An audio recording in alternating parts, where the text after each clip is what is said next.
Nah, coba teman-teman ditonton dan dicek dulu. Ada yang tahu makanan ini nggak? By the way, ini disebutnya mie koclok atau mie kocok ya.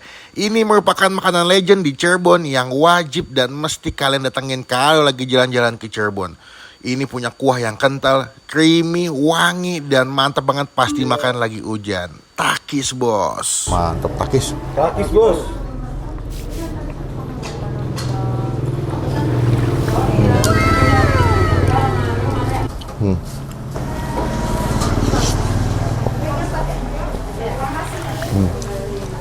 Rasanya gurih, wangi, tapi yang di fresh yang light ya, yang nggak strong banget. Ayam cincangnya.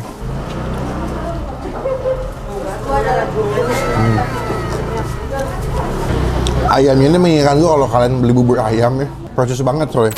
Nih kuahnya nih.